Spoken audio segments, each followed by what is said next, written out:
going to give you any more money. It's done. I hope they do it. I hope for your sake that happens. Sad for the homeowner, good for our business. But on the flip side is, if it does happen, that is 80% of Bank of America's portfolio. 80%. 10% is below 200. Over $1 million is another 10%. 80% is their cream of the crop. So if that does in fact happen, they feel you're going to have short sales like you would not believe. Any questions on that? Yes. Well, I have one right now that we just got the approval. Okay. And I've had a couple of conversations with Rich Sabo, and Okay. he's spoken to the seller because the investor doesn't put a deficiency waiver in writing or something, and this whole situation. So I need help because it's a real problem. And Okay. I don't understand what they mean by investor when it's PNC Bank. I don't know Okay, what they mean. good question. Most of the people, wherever you write your mortgage payment to, Bank of America, Wells Fargo, any of them, PNC Bank, 95% of the banks do not own that mortgage. The people that own them are investors. What got us into this mess is a bunch of people out on Wall Street says, hey, why don't we come up with exotic mortgages, rate them or bury them in money market funds, AAA rate them, and sell them out on Wall Street. Well, they did that when the economy was booming. Oh my God, they're rated AAA, rated. Let's go. So investors were buying up these. Investors are millions of people on Wall Street. Anybody have a 401k, IRA, any of that stuff? You may own part of your own mortgage and you don't even know it. So if you want to start making your house payment, stop making it. No, don't do that. Mm-hmm. So in your scenario is the underlying investor, don't know who they are, they usually never tell us, dictates what goes on in the short sale. There's deals, I guarantee one thing, we will not get 100% of your short sales approved. If somebody else tells you that, they're lying to you. You're going to have some fallout. On the flip side, if you don't ever try, I guarantee you 100% of the time, you'll never get any results. So in your scenario is, if you want, call me tomorrow at the office and I'll call your seller to explain that. What is that number, Rick? 810-282-2000. Is it the same number as Nationwide? Okay. Yeah. Now, what we're going to tell your homeowner is, I have to look at the particulars on the particular file. Some banks won't put it in there, and history, the last 6 years, they have not come after the homeowner. The other possibly will, and we'll tell them what they need to do if that happens. Now, the homeowner, even if they don't waive the deficiency, we're going to ask them, what else are you going to do? Well, that's what I'm trying to say, Right. but Yeah, so what I want you to do with your sellers, you be the good guy, let us be the bad guy. If there's something negative that has to get addressed to your sellers, let us do it.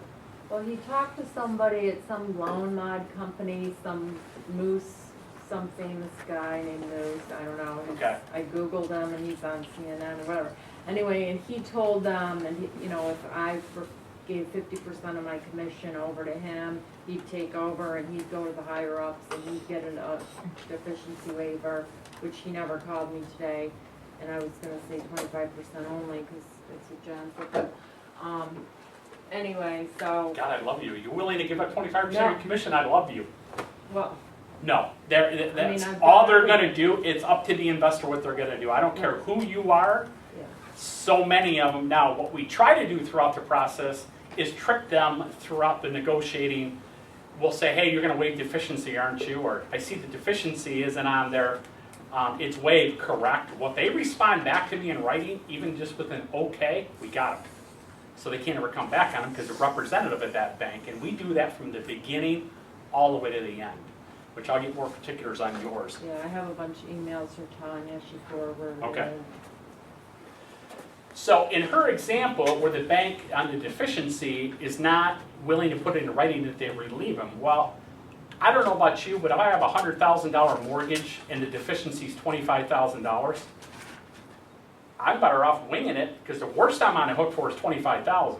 Because if it forecloses, then they come after you for a whole heck of a lot more money. And we're going to talk about that in a minute. how ugly that gets. And that phrase you gotta write down, because when you go out to your listings and you tell a homeowner this, it's worth its weight in gold. All right, any questions on what a deficiency is? Deficiency is the loss that the bank has incurred, the net loss. Now, what the house sold for, after all commissions and transfer taxes and closing fees and back, water bills, it's what the bank nets, or what that homeowner owes. That is what the deficiency is, or otherwise called loss. Now, if a homeowner, you're going to hear this, that I don't want to have to pay taxes on my loss. Currently, till December of 2012, there's a Mortgage Debt Forgiveness Act that Obama extended till the end of this year. Expired December of 2012. He extended it till 2013. And it has to do with the taxable ramifications of a short sale. Homeowners need to understand there is a hard cash payback, which is like a deficiency, like you're speaking about, which means I owe the bank $100,000. We sold my house for $50,000. There's a $50,000 loss. If the bank does not waive that deficiency, they may want me to pay back some of that or all of that deficiency. I call that a cash payback. The other one is a taxable obligation. If we did my example, I owed $100,000, we sold it for $50,000, there's a $50,000 loss, and the bank does give the correct verbiage in their approval letter that they will not come after me. The bank just lost $50,000.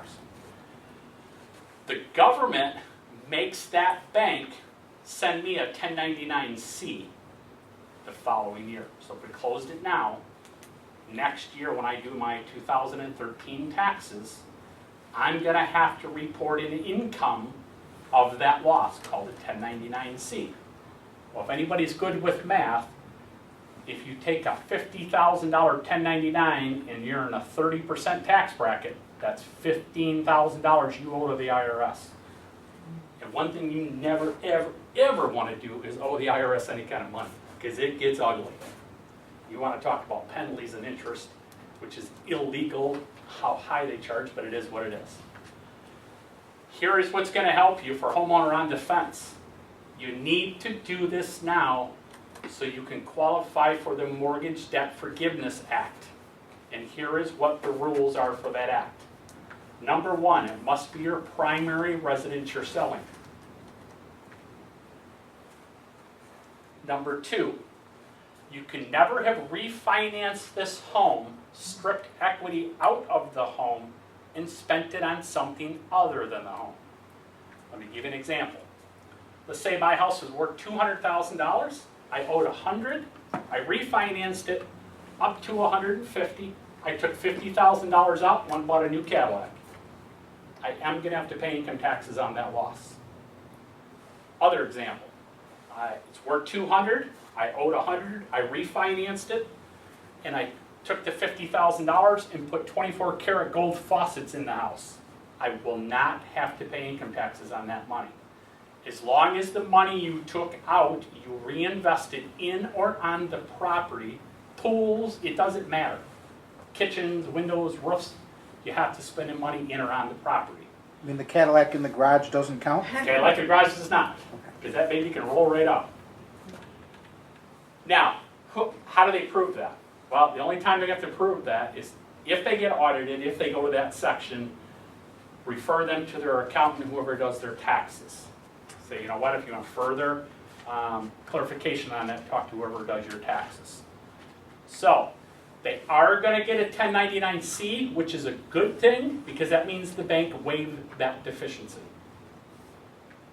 The other good thing, as long as they do it by December of 2012, and it's your primary residence, and they didn't strip equity out, they will not have to pay income taxes on that 1099-C, so they got out of it litter-free. Yes? What if somebody refinance, like you said, pay all 100, finance 150, and paid for the debit he owes?